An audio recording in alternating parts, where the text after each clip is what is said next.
aduga sigi Oida Padaba Ngangba BJP gise Mise ka Ushit Thouoidaba Miyam je Bhoot ne na Khallabra Khangde si kauba numit sida akhoi imale pak iramdam se karama maikai on ga no haibagi karom da olaga chatka da no haibagi fate amako akhoi gi destiny haiga da akhoi gi laipak amang asi lep khraban en lawe baidi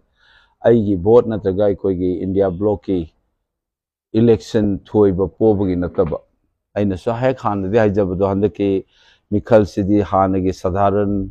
regular election dona lobi ganu Manipur gi yamna chiraba historically very important ko yamna puari ga sagon ba akhoi gi hinglakli ba punchi haidara khunai moina hinglakpagi mayol ama chatpa yabagi achauba moment amneba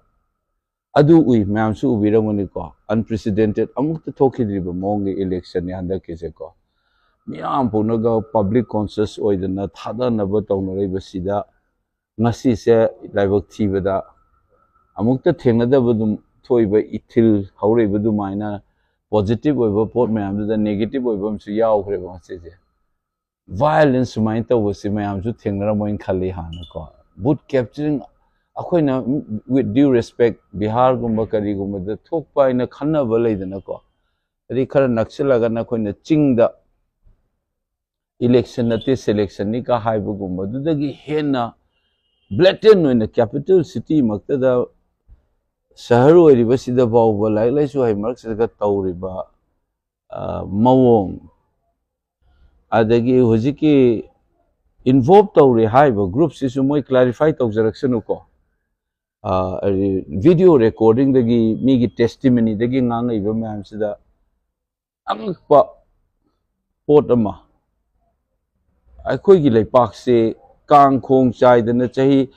thatra ma thoi train thoi sahi ma phajala bawda kang khong chai Mise minana nadna amukta thengna gi riba akoina bhawa lam bhawa more chatpa ngamda bi fium da leiba ko Dimapur found sadana bara kangla tumbi phau ya da bai maung leiba se asuk thireba si mong sida ngasi tholeisana su wakhanda yamna nungai handa bhai tare ngonda akhoi se pura gunda gi type and gi kari haini hooligans and gun jaijini yamna chawkhattaba violent yam oiba nupi daga makhuri me le gai theng aingon yam thin thawai su eba ko adagi aigi yum mai tharakani aigi yum mai tharakani mana ni alaw se aingon da chura champur gi mai chakpa da law video mai ngon da leibu ko ina aingon da tu khoi chungi ba adugi nupi dana ngangi ba potu chamana phau hai tare ngon da ai ngasai aduna ne bai ngon am thina aha ma da sauba hai se pon puning nungsiba ga sauba ga kuki na mai thadana English daga hai ga shrieking sound idune bai amna kiraga ni aga law do adugi nupi mo chura champuri mai chakpa da law ge video do ga ingon mai masak to yum chamana na law do ingon da ting pa leisina amaduna communal riots ki karigi atopa ka furup maman tawni sina akhoi gi on furup ki ko akhoi gi on I mark ta sai ingon am thina penda ba nungai ta ba masu po e ko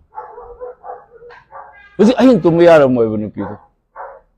halakani gaina numaina ga kapsul la me gaina da ima event sing sina macha masu sing sibo army na phagi dra in 1980s dagi tawda chongjan na sifai dagi mungi ba hujiksu adugi mawongda ngasi bawo dum lawduna lakliba thawdang hai tare ko ahing chupa ma panda macha masu sing di sokida na ngai ba dubuda maukhri me laga nungmain kapsul le hai se masinga ma iba makhoi gi wakhan moi gi sajat se ngasai thoi ba hingsa ziga yamna khoi gi society se khoi gi khunai se yam thina sok pa mawngam da leire da ko khalu da yam thina nungai te ngasi aingon da ko tauri ba mawng se ko mase akhoi gi Miyam hina ga kitu kurum taw misu yam lei adu kamom na su amaram da positive side phong na ngangak pa nupi su lei ko marin lei na ngang pa video recording akoi press ki atopa mapan gi press na so ingon da ulam ba yam lei ꯆꯦꯟꯕ ꯌꯥꯔꯣꯏꯗꯕ ꯄꯣꯠ ꯀꯅꯥꯅ ꯀꯅꯥꯅꯣ ꯁꯤ ꯊꯤꯖꯟꯕꯗ ꯉꯁꯤꯒꯤ ꯂꯩꯉꯥꯛꯁꯤꯅ ꯊꯤꯖꯟꯅꯤꯡꯗ꯭ꯔꯁꯨ ꯅꯣꯡꯃꯗꯤ ꯁꯣꯏꯅ video ꯏꯝꯄ꯭ꯔꯤꯟꯠ ꯂꯩꯈꯤꯕ ꯍꯥꯏꯁꯤ ꯃꯄꯥꯟꯗ ꯂꯩꯈꯤꯕꯅꯤ ꯈꯪꯗꯦ ꯑꯃꯅꯤ ꯈꯪꯗꯦ ꯖꯔꯅꯦꯂꯤꯁꯁꯤꯡꯅ ꯎꯠꯂꯛꯄ ꯃꯤꯆꯝ ꯄ꯭ꯔꯖꯥꯅ ꯎꯠꯂꯛꯄ ꯚꯤꯗꯤꯑꯣ ꯄꯩꯈꯠꯂꯦ ꯀꯅꯥꯅꯣ ꯆꯪꯉꯛꯑꯝꯃꯤꯕ ꯊꯨꯒꯥꯏꯔꯝꯃꯤꯗꯣ ꯀꯅꯥꯅꯣ ꯑꯩꯈꯣꯏꯁꯨ ꯏꯃꯤꯠꯃꯛꯅ ꯎꯔꯛꯄ ꯌꯥꯎꯏꯀꯣ ꯆꯠꯄꯗ ꯂꯩꯔꯝꯃꯤꯕ ꯃꯤ ꯕꯨꯠ ꯃꯅꯨꯡꯗ ꯂꯩꯔꯝꯃꯤꯕ ꯃꯤ ꯌꯥꯝꯅ ꯊꯣꯛꯍꯟꯅꯤꯡꯗꯕ ꯊꯧꯗꯣꯛꯅꯦ ꯍꯥꯏꯇꯥꯔꯦꯀꯣ ꯃꯤꯑꯣꯏꯕꯒꯤ ꯒꯅꯇꯟत्रꯒꯤ ꯍꯛꯇ ꯑꯩꯈꯣꯏꯒꯤ ꯔꯥꯏꯠ ꯇꯨ ꯚꯣꯠ ꯍꯥꯏꯁꯦ ꯚꯣꯠ ꯊꯥꯗꯕ ꯍꯥꯏꯁꯦ ꯃꯥꯒꯤ ꯌꯥꯝꯅ ꯃꯔꯨꯑꯣꯏꯕ ꯃꯥꯒꯤ ꯍꯛ ꯑꯃꯅꯦꯕ ꯃꯥꯒꯤ ꯔꯥꯏꯠ ꯑꯃꯅꯦꯕꯀꯣ ꯑꯗꯨ ꯗꯤꯄ꯭ꯔꯥꯏꯚ ꯇꯧꯅ ꯊꯥꯗꯍꯟꯗꯕꯤ ꯆꯪꯁꯤꯜꯂꯒ ꯅꯝꯁꯤꯜꯂꯒ ꯍꯥꯏꯔꯝꯕꯤ ꯏꯚꯤꯑꯦꯝ ꯊꯨꯒꯥꯏꯕ ꯈꯣꯠꯄꯒꯤ ꯊꯣꯛꯏꯕ ꯄꯣꯠ ꯑꯗꯒꯤ ꯅꯣꯏ ꯊꯣꯛꯂꯛꯑꯅꯨ ꯀꯥꯏꯅ ꯅꯨꯡꯗꯥꯡꯗꯩ ꯍꯧꯅꯒ ꯊ꯭ꯔꯦꯇꯟ ꯇꯧꯔꯝꯃꯦ ꯍꯥꯏꯕꯀꯣ ꯑꯗ ꯃꯌꯥꯝꯅ ꯅꯤꯡꯐꯨꯡ ꯉꯥꯟꯅꯕ ꯂꯩꯉꯥꯛꯅ ꯊꯥꯛꯄ ꯀꯥꯡꯕꯨꯅꯤ ꯀꯥꯏꯅ ꯉꯥꯡꯕꯁꯨ ꯌꯥꯝ ꯇꯥꯏꯗꯅꯀꯣ ꯀꯥꯡꯕꯨ ꯑꯃ ꯑꯗꯨ ꯄꯣꯞ ꯍꯦꯛ ꯁꯦꯡꯉꯛꯄꯒꯨꯝꯕ ꯃꯥꯟꯕ ꯑꯗꯨꯗꯩꯗꯨꯗ ꯑꯩꯅ ꯉꯁꯥꯏꯁꯨ ꯏꯃꯣꯁꯅꯦꯜ ꯑꯣꯏꯅ ꯑꯄꯤꯜ ꯇꯧꯖꯈꯤꯗꯨꯅꯦꯕ ꯅꯣꯏ ꯁꯣꯛꯄꯗ ꯑꯩꯈꯣꯏꯁꯨ ꯁꯣꯛꯀꯗꯣꯏꯅꯤ ꯂꯩꯄꯥꯛꯁꯦ ꯀꯟꯈꯠꯂꯒ ꯉꯥꯡꯅꯕ ꯍꯣꯠꯅꯕꯗ ꯑꯩꯈꯣꯏꯗ ꯀꯥꯏꯔꯤꯅꯦꯕ ꯑꯗꯣ ꯉꯁꯤꯗꯤ ꯑꯩꯒꯤ ꯃꯣꯟꯗꯗꯤ ꯑꯗꯨꯒꯤ ꯂꯤꯃꯤꯠ ꯑꯃ ꯂꯥꯜꯂꯦ ꯑꯗꯨꯒ ꯑꯩꯒꯨꯝꯕ ꯃꯤꯗꯗꯤ ꯃꯁꯤ ꯑꯩꯗꯤ ꯀꯩꯅꯣ ꯑꯣꯏꯅꯃꯛ ꯃꯁꯦ ꯑꯩ ꯃꯅꯤꯄꯨꯔ ꯃꯤꯌꯥꯝꯗ ꯚꯣꯠ ꯂꯣꯏꯈ꯭ꯔꯦ ꯍꯧꯖꯤꯛ ꯑꯁꯤꯒꯨꯝꯕ ꯆꯠꯅ ꯂꯣꯟꯆꯠ ꯑꯩꯅ ꯍꯥꯟꯅꯁꯨ ꯍꯥꯏꯖꯕ ꯊꯛꯁꯤ ꯈꯥꯁꯤ ꯍꯧꯅ ꯂꯣꯟꯆꯠ ꯅꯠꯇꯕꯤꯗ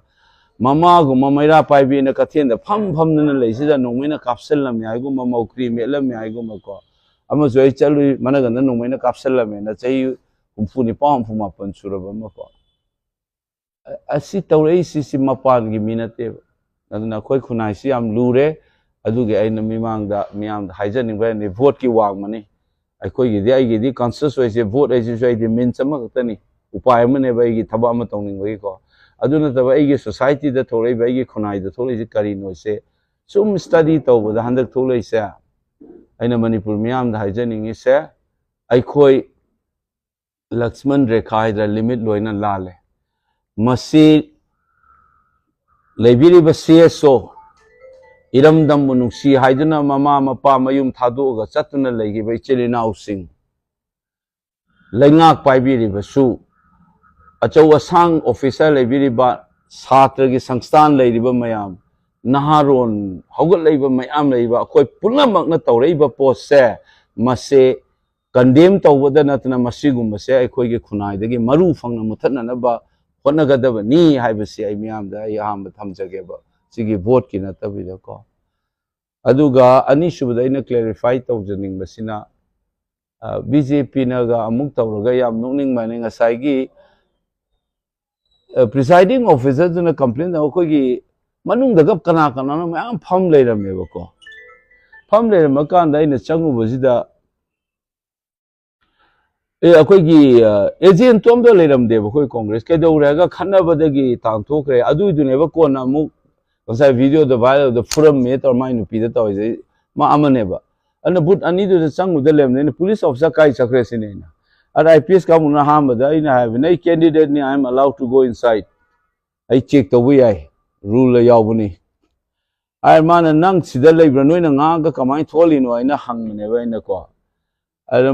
ꯃꯥꯗꯤ ꯁꯨꯃꯥꯏꯅ ꯍꯧꯖꯤꯛ ꯄꯥꯎ ꯇꯥꯔ ꯂꯥꯛꯄꯅꯤ ꯁꯤꯅ ꯑꯩꯈꯣꯏ ꯆꯪꯉ ꯃꯇꯨꯡꯗ ꯄꯥꯎ ꯇꯥꯔ ꯂꯥꯛꯏꯅꯦꯕ ꯍꯥꯟꯅ ꯂꯩꯔꯝꯃꯤꯁꯤꯡꯗ ꯃꯤ ꯑꯇꯣꯞꯄ ꯄꯩꯒꯩ ꯂꯩꯔꯝꯃꯦꯕ ꯊꯣꯡꯒꯥꯟꯗ ꯐꯝꯗꯅ ꯃꯅꯨꯡꯗꯀꯣ ꯑꯗꯨꯅ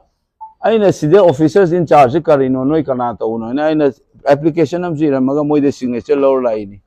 ꯑꯩꯅ ꯀꯝꯄ꯭ꯂꯦꯟ ꯇꯧꯔꯝꯕꯗꯨ ꯃꯣꯏ ꯔꯤꯁꯤꯞ ꯇꯧꯋꯦꯅ ꯑꯩ ꯃꯈꯨꯠꯅ ꯁꯥꯏꯟ ꯇꯧꯔꯦꯕ ꯄ꯭ꯔꯤꯁꯥꯏꯗꯤꯡ ꯑꯣꯐꯤꯁꯔꯗꯨꯅꯀꯣ ꯑꯗꯨ ꯇꯧꯕꯩ ꯃꯌꯥꯝꯁꯨ ꯏꯉꯥꯡ ꯇꯥꯔꯝꯒꯅꯤ ꯑꯩꯅ ꯃꯉꯣꯟꯗ ꯉꯥꯡꯉꯤꯗꯣ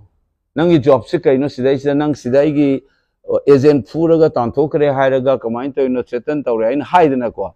ꯑꯗꯨꯒ ꯁꯤꯒꯤ ꯑꯣꯏꯗ ꯄꯥꯗꯕ ꯉꯥꯡꯕ BJPꯒꯤꯁꯦ ꯃꯤꯁꯤ ꯀꯌꯥꯝ ꯎꯁꯤꯠ ꯊꯧꯑꯣꯏꯗꯕ ꯃꯤꯌꯥꯝꯁꯦ ꯚꯨꯠꯅꯦꯅ ꯈꯜꯂꯕ꯭ꯔꯥ ꯈꯪꯗꯦꯕ ꯑꯩꯅ ꯏꯂꯦꯛꯁꯟ ꯊꯨꯒꯥꯏ ꯐꯤꯃꯨ ꯁꯦꯠꯄ ꯃꯤ ꯄꯨꯔꯛꯏ ꯀꯥ ꯍꯥꯏꯖꯜꯂꯦ ꯑꯩꯅ ꯆꯠꯄ ꯈꯨꯗꯤꯡꯒꯤ ꯚꯤꯗꯤꯑꯣꯁꯨ ꯂꯣꯏ ꯂꯩꯔꯝꯒꯅꯤ ꯃꯌꯥꯝꯅ ꯑꯦꯒ꯭ꯔꯦꯁꯤꯚ ꯑꯣꯏꯅꯒ ꯊꯨꯒꯥꯏꯒꯦ ꯇꯧꯗ ꯑꯩꯅ ꯈꯥꯝꯕꯒꯤ ꯚꯤꯗꯤꯑꯣ ꯂꯣꯏ ꯂꯩꯅꯦ ꯍꯧꯖꯤꯛ ꯃꯣꯏꯅ ꯃꯆꯤꯟ ꯊꯤꯖꯤꯟꯅꯔꯒ ꯇꯧꯔꯛꯏꯁꯦ ꯑꯣꯏꯗ ꯄꯥꯗꯕꯗ ꯉꯥꯡꯉꯕ ꯃꯁꯤꯒꯤ ꯄꯥꯔꯇꯤꯁꯦ ꯑꯩꯅ ꯈꯪꯕꯗ ꯅꯦꯁꯅꯦꯜ ꯂꯦꯚꯦꯜꯗ ꯏꯪꯂꯤꯁꯇ ꯍꯥꯏꯒꯦ ꯃꯣꯏꯒꯤ ꯃꯥꯏ ꯕꯥꯞ ꯗꯦꯜꯂꯤꯗ ꯂꯩꯕꯁꯤꯡꯅ ꯈꯪꯅꯕ I think the BJP in the national level are far more civilized and mature than these people who are sitting as an opportunist and occupying state branch of BJP. BJP Ngangba, lot of people who would like to join BJP will spit at BJP, looking at these people who represent BJP in the state unit. Such kind of lies and blatant lies. Even the BJP headquarters and other state, I don't think they will do. Quite the Chaukhata, at the blatantly Oida, Ngangba, and Mataurise. One Naga press conference, all my activities, I know a side thing, I do Miyam Tabiram Monidana. Sino duty later, Sikanano officer in charge, and would do in the threatened away court to Gaika and Hajan be. More in the Tazal Pimu Sepo Miyam, do not want to get Tyson lock because. The Anak Panevato is a known any walling a day, you know, like Tadora a day recording, Nam, they were made up by Bissing and Ngang, the Tetan or Bagi Congress, the Tadagan Toramadi, Lahori Bamams, a mobile phone, a child of Marexida, but in Tibanga music, the music of a and I am telling you, BJP in Delhi, in other states, will be embarrassed to say there the conduct of the BJP Manipur state unit. They will be ashamed to see that this is our BJP cadres' behavior in the state of Manipur. You see, I could do a Monsel Lagadi Mate Masa Manipur Masam and Ikaiba. Mina Haina, CBI is Manipur Sanga, no Olika Hainedana. The BJP is to make cadre based discipline job of Portos, there is the Manipur and the Matomang Khangde be flying Haizen Masa. I call you Mark the Sanga Tobogi Puma Mamta River. Blatant way, Bagi Pose. Mase, I call you Zati, the Suyam Tinus Wok Potabo never say. I call you Manipur Masam when I say, I'm tiny kind of when the decency lowing out one will let over hiding the hiring Kusira Simona hiding on the Haizen, the get the Yaniga type to record. All I know a sister Bagi sports and the police the gay carry the Adai the tin video of Miyam the Hango. Moigi Minatory the Batabang never quite the Atopatogi Moigi Bootke office like the Moy party, the have many Miyam upon Pamatha view. Hingsa the Thongum says, Appeal Toro Torosali never. This must be there on recording. I recording the Matamoising or the Loin never. Ako the Sula in Hiram Imams. Adu Heta Haizen Bim Toys, I see unfortunately higher a Haisaniam Tini kind in any money pushing Tanabatouni, Haisaneva. Mapan the labor BJP in a Hongang or Besmina. As he get Hauna launched at Khangde, come thing what or Gakara Delhi the BJP in a pirate and opportunist Chongchen BJP Marakta Suai Manipus Hajagaba, RSS the Gakai Yauza ideologically committed about me showing Yarong and Everco. As you go opportunist, ma'am, Chancellor Yaus in a taba. Moi Bobby Kairam when more party Masen Marakta. This is unexpected of a national political party. Madugi culture Yau the Bagi Port of Yau and the items Jagabako. Adugi Nungaita, Aduga, in a Sahajan, quite Nungaiti. Akogi like Parks in there. Tatrama Twitter and Twitter was Suk Walker, but she give over the warning was on a Tony kind and I'm food tone in Torpasa, Ganatantagi, no harper than Natana. I call you Awa, Tatra, and Twimware, I would say him, Pazella was there. She shoot away, Sitabagi, Miyam, Sitabagi, Port on my Yaure have a cinema. Dukatang Mayam, this some expressed on the Nangasi. Lotion given the Mr. But all said and done, Himalay Park Iram Dam Siki, Maraiba among us see Lev Cravaneva, a coin of palm, get palmo, palmoito. Sigi results they get told up Paduna. I quite Kadai, Satkadoin, sir. I still hoping and I still pray. I saw the Pratanas Taure, said Mongolobo Oceanu, Iram Dam se, Lambim, the Chatnanaba Ire charging, 100 power, Simon and Namtat Tawiba, Kogi, Ire charging. Achumba Pamba,